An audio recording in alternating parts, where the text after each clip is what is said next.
Did we not go live? Doesn't. I'm so glad you are here. We did it.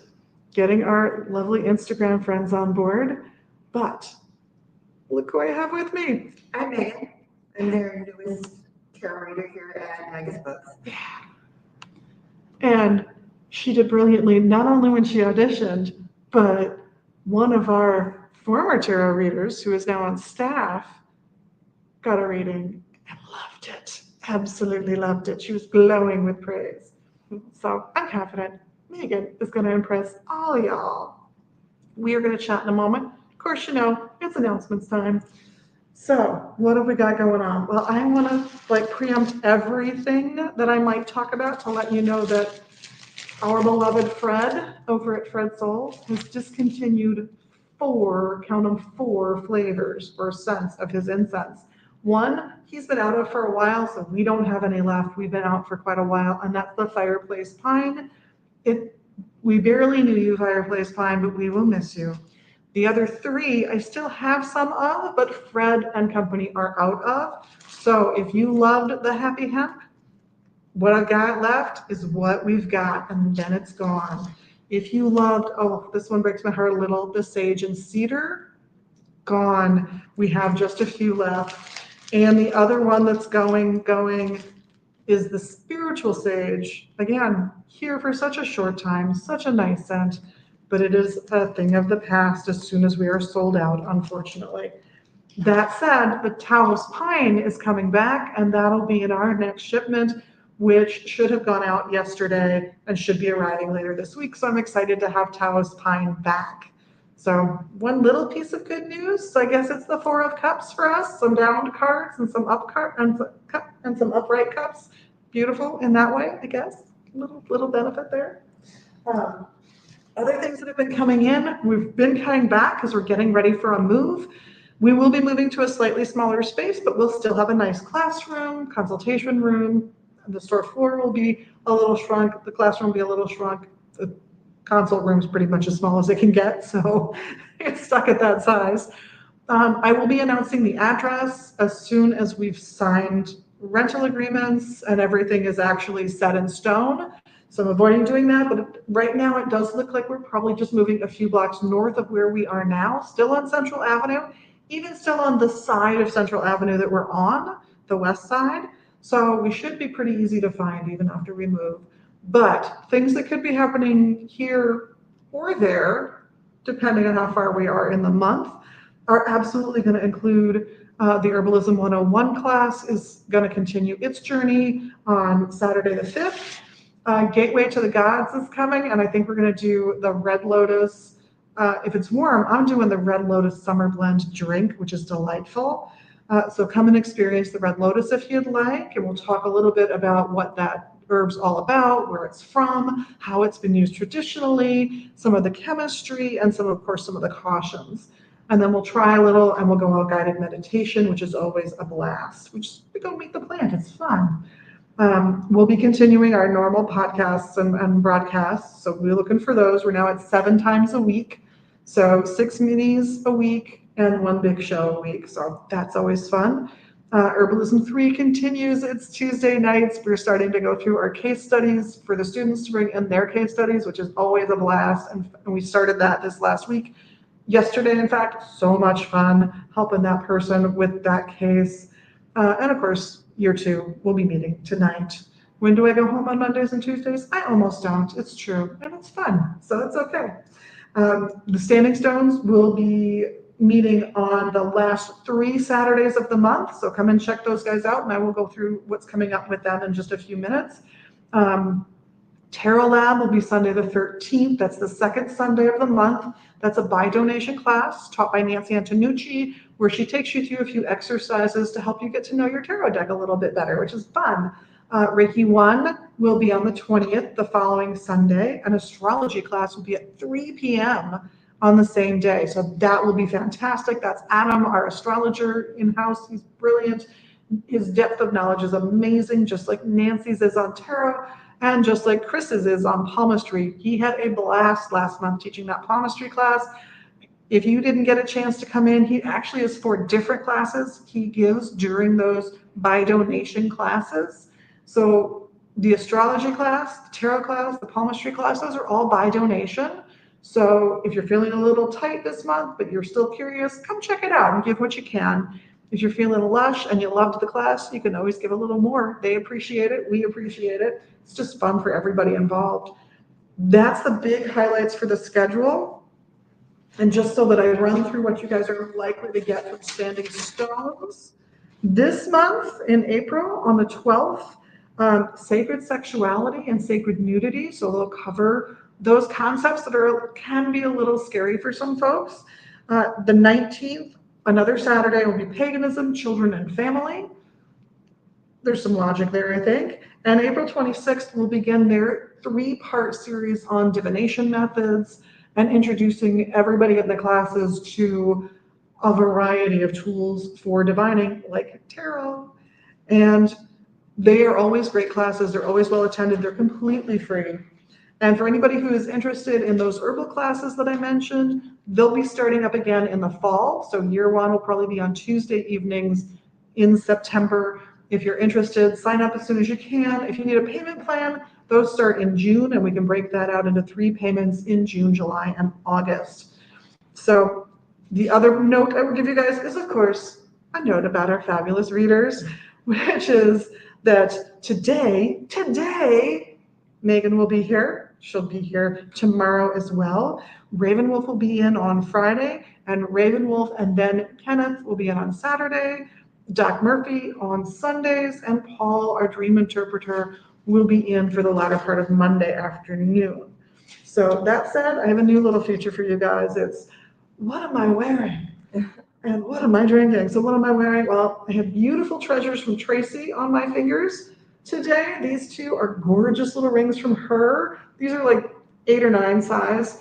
This one's a beautiful dark amethyst, and this one is a rough amethyst. So same stone, just not polished. Isn't that cute? I have a beautiful piece of mirror jewelry on from Chris Wilson, another local person. She reclaims jewelry and turns it into these magical mirror pieces. It's the first spell you learned as a kid. I know you learned it. Come on now, say it with me. I'm rubber, you're glue. Whatever you say bounces off me and sticks to you.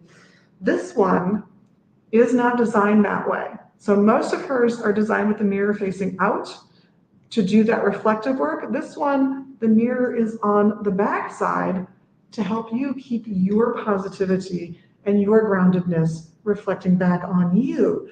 It's a great type of necklace to come in and wear if you're feeling a little insecure about your situation, a little nervous. It reflects your positivity back to you. So that's amazing. I love that kind of thinking. And of course, my fabulous scarf is one of Jerry's imports. Remember, always, you're helping Jerry in her retirement every time you buy one. Because we just send her a check a month and she's done importing. She's retired. So while she brought us lots of cool stuff, when it's gone, for better or worse. And then there's, of course, the what am I drinking? Today, in my little cup, in my little tea basket in here, I have some Eleuthero, I have some faux tea, I have a little bit of rose hips, and in case it's too cold, cardamom, just to warm that back up. It's delicious, it's luscious, I love it. And it's just what I made this morning when I was inspired to make myself some tea. But that's all my catching up for you guys for news and what's new and happening.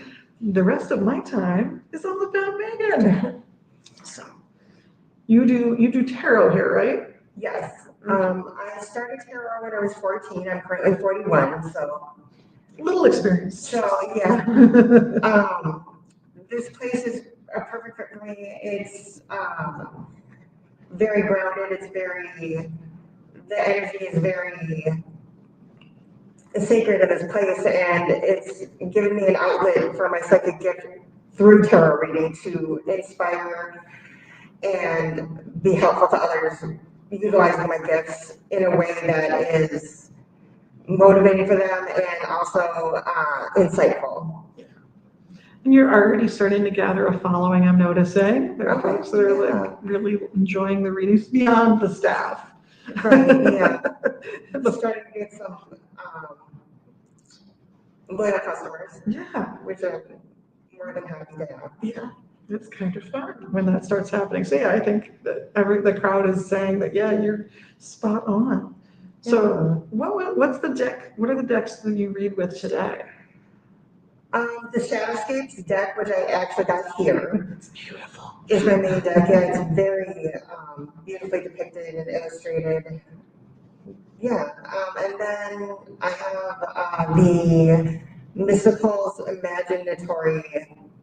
I'm trying to remember the full title of the deck because I've got to get too familiar with it, but Imaginarium, the Mystics Imaginarium deck that I got here also, which is more, so the Shadowscapes deck is more based on the Rider Waite, Mm-hmm.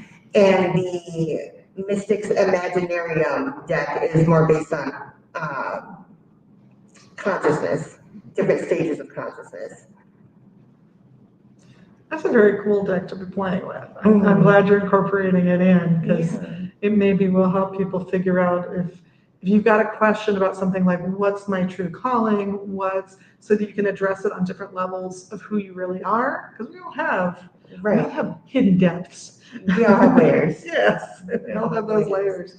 And I think that can be really useful. So yeah, and I love that Shadowscapes deck. It's gorgeous. It's beautiful. It's evocative. It's everything you want a good tarot deck to be. And yeah, it's just based on that Rider-Waite deck done in the early 20th century by Pixie, by Ms. Smith. She's delightful from all accounts. So that's what you're working with today. What was the deck you had when you were 14? The deck that I started with was the Osho Zen meditative deck. So you didn't start easy. No, I did not. So yeah, I began the journey of tarot at 14 and utilizing the Osho Zen meditative deck, and I think I've known I was gifted since I was 10, but then at age 14 I was old enough and to have the awareness of how to utilize the cards and keep the space that I was using to do readings sacred. Mm-hmm. Yeah, that makes sense. You do want the right, it's important, I think, to have the right energy present definitely. when you're doing the work that you're doing. No matter how you verbalize that, no matter how you think of it. I just think I don't care if you say it's the universe, I don't care if you say it's a particular deity that you hook into that positive energy, that energy that helps propel us forward and does the kinder things in life. Right. The nicest way I think I could put that, especially today. But so when you're approaching a tarot deck, it's like one you have not known, how do you get used to it? How do you sort of break it in or develop the relationship with it that you'll need? Yeah, definitely doing readings for myself. Just really saturating those cards with my energy and forming a connection with the cards. The more readings I do for myself, it's good practice to extend that to others, and it really just connects my energy with the cards.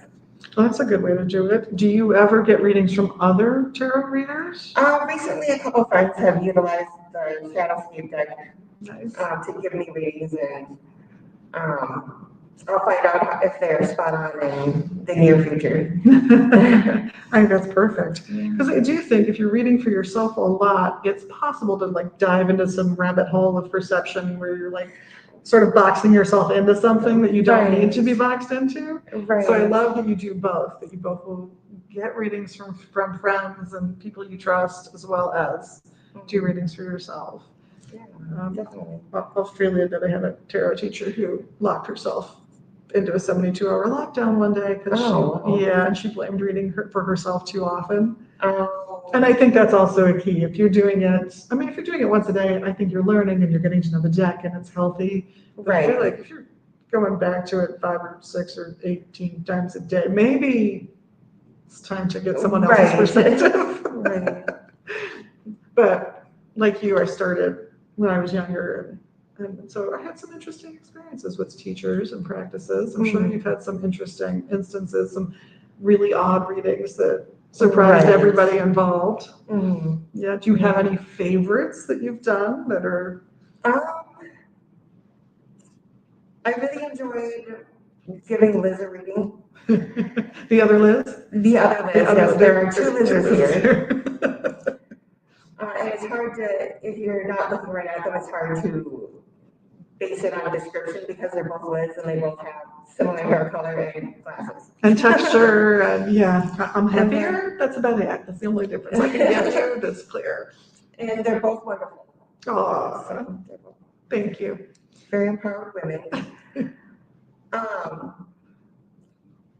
Did you have any other questions? Oh, just like if there was a favorite reading that you've done, or one that really stood out, or. Recently, the reading I gave Liz, and then I gave my friend a reading last night, and she was very happy with the. She was very happy with the outcome and the interpretation in general. She was very happy with it. She did say that it was spot on and accurate about a new relationship she's in. Good. And so she's on cloud 9, and the cards and through the messages that I was getting from the cards proved that she had a reason to be on cloud 9. That's very cool. Yeah. That's always happy.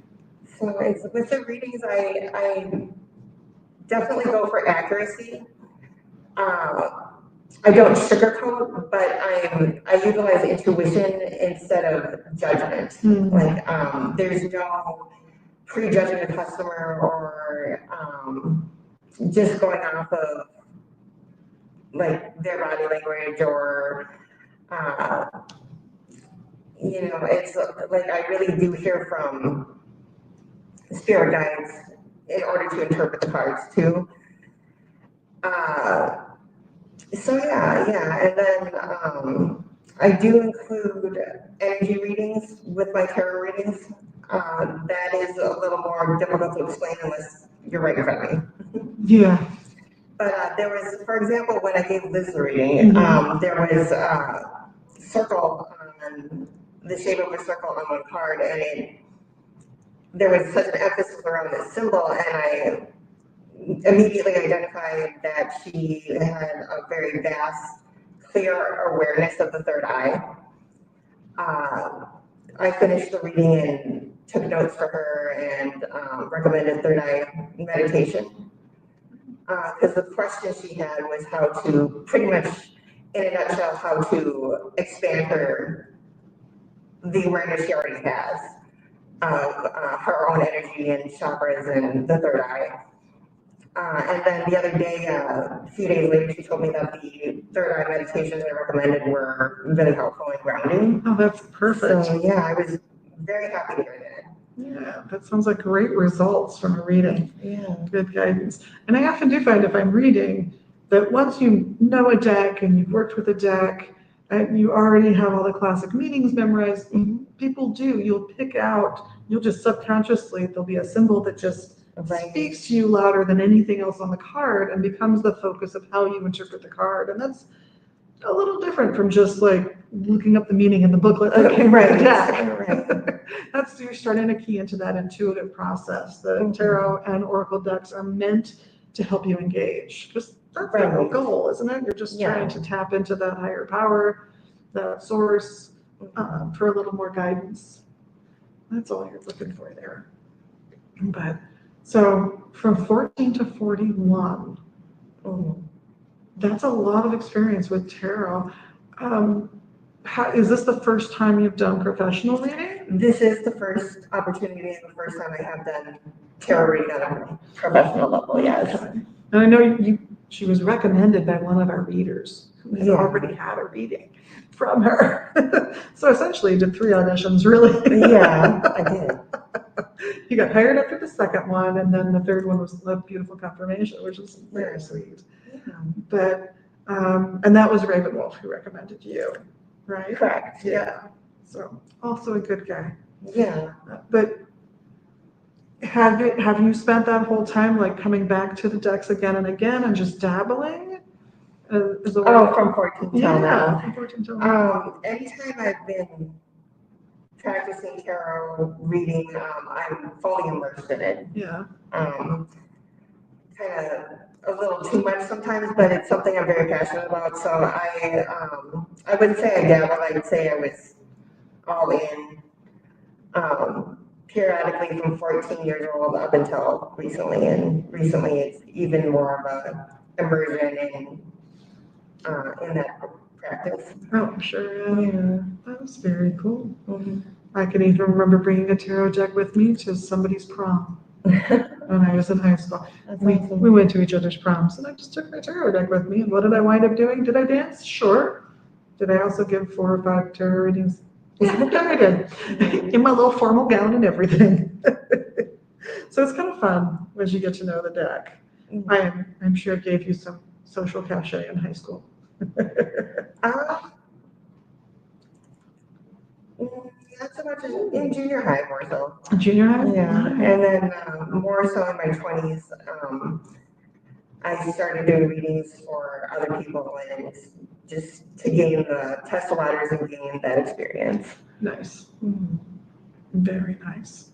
So, see, is there anything, do you have any favorite authors on the subject? Is there anybody you like reading or? I have a feeling I'm about to have a favorite author.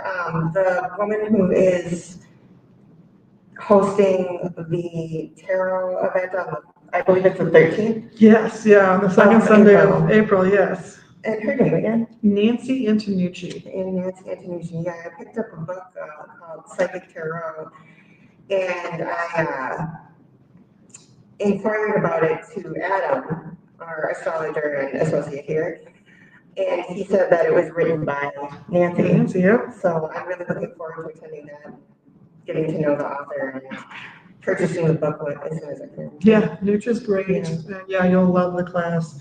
However, in case you have not heard this advice, I don't know if you've heard it either, it's usually packed. Get here 10 minutes early to claim a seat. It's just word to the wise. We'll find a chair for everybody, but it gets a little tight in here. The whole room is in a giant horseshoe of spots, and they're usually full. So she does a great job. And she's fun. And she also runs, just so as long as we're talking about her, she used to be one of the people who ran a local tarot conference. That has ended after many, many years, over a decade that ran. And they have shifted to a weekend retreat now. So if you really want to dive into your tarot and get your tarot on, it's going to be great. They're going to do it every year. At least that's the plan at the moment. But it's a smaller group as a result. Instead of seeing 75 people, maybe 100 people, all of them like talking about tarot and enjoying the classes that are a part of their conference, now it's going to be a retreat. So you're going to spend more time with these folks because you'll all be together for the weekend. But I think it's only 22 people at the current facility they're using. So it's a smaller group. So if you're interested, reach out. It's North Star Tarot. Reach out and get your info from them because I bet those retreat spots fill up pretty fast because it's a pretty amazing group of people working tarot. So maybe I'll get to go one year. I don't know. And Liz, the other Liz, has also been an attendee at those conferences. So I'm sure she would also love to take a weekend and go. We would have to cover each other, so we can't go at the same time, at least not right now. So maybe next year one of us can go. That's Nooch and that whole crowd, and they're great, and you'll love it, I promise. They get wonderful guests in. It's just a fascinating time with them. But anything else you want to tell us about your readings or? I was surprised that it was easy to incorporate the energy healing and aura reading into tarot reading, to incorporate both factors together, and it's been much easier, hard to explain without the cards in front of me, but it's been much easier to accomplish than I expected. And I'm just really happy that it's being helpful to other people and helping them problem solve, giving them insight, giving them that wisdom and advice too. It's just, I'm very happy with the results of how beneficial it is for other people. How long have you been working with the aura reading? How long has that been part of what you've been doing? Since I was 18. Okay. Predominantly, since I was 18, yeah. Nice. That was very cool. It's always fun when you can get those visuals. Mm-hmm. I know if I'm doing Reiki, not so much when I'm doing readings, sometimes, but more when I'm doing Reiki because I'm meditating over somebody for, 50 to 80 minutes. So you have a lot of time to dive in. And then, you might see, oh, I see some people over there. Okay, they have guides, they have relatives, they have people. It's always fascinating to have the experience of that. It's always fascinating to be in that moment and to be able to share it with the person who's really going to benefit from knowing it. Those are the bits I value. Now, I will be a skeptic when I'm not in those moments. I'm capable of being that skeptic too, but not when I'm in it. When you're in it, I think you have to be in it fully, or you don't get the journey that you're looking for out of it. You just commit 100%. Right, I would agree. Yeah, I always compare it to going to the theater or watching a movie or a television show.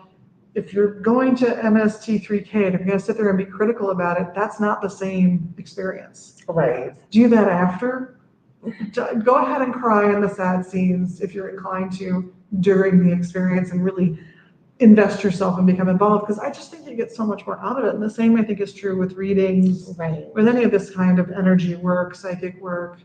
I think you just get so much more out of it if you just dive in wholeheartedly and know that the information is coming from a good place. And I think the first step to that, diving headfirst in and just being fully present in the moment and in the span of time of the reading is just keep an open mind. The first step would be to open your mind to the possibilities of how it can be beneficial, how it can be true. Yeah, no, I did a reading for somebody here recently, a customer here recently, where they said, last time I got a reading here, I do it like once or twice a year. I totally thought they were completely wrong, and then 3 weeks later, everything. And it turned out it involved a person that she wouldn't have expected to involve. I mean, there was a whole backstory to the thing. So yeah, I would say not only be open in the moment, but also be available to it even weeks later, because it might be that what was coming wasn't something that was even in your imagination. And I'd like to think that way about magic too. Like, I'd much rather, like, if you want to be in a relationship and you're not, I'd much rather you focus on being open to love than I want that person right there. One, it's a little manipulative. Two, I don't want to live in that world, so I'd appreciate it if you did not help move the world in that direction, where that's what we do to each other. And three, you might get a much better relationship when someone you didn't think of that way surprises you. Somebody you've known for years that you just never thought of that way and it suddenly hits you, or somebody you've never met before, you finally meet someone and they're just a better match. And they're a better match because you allowed the universe to unfold the possibilities in front of you instead of deciding for the universe what it needs to do for you. I think that works better. I would definitely think that works better. Kind of going with the flow, not fighting the universe, but figuring out how to move with it in a way that brings you joy and happiness, and therefore lets you spread joy and happiness. I think that's where it counts. So I think we've been having fun, and I think we'll try a secret word this week, a secret shopping word, and it is Megan. Megan, because you want to come get a reading with Megan. I'm here every Wednesday and Thursday from 12 to 6, and I hope to see you. Yes. And if you I'll leave a note for Adam and for Liz, and they'll let everybody else know that if you come up to the register and you give the secret word, Megan, that you will get the secret discount. Have a great week, everybody. We will see you soon, I hope. Everybody here at Vegas Books in Minneapolis and over at vegasbooks.com, we thank you. We love that you watch, whether you watch us in the live or later. We love your shares, your likes, your subscribes, all the things. And we look forward to seeing you all soon. Bye. Blessed be.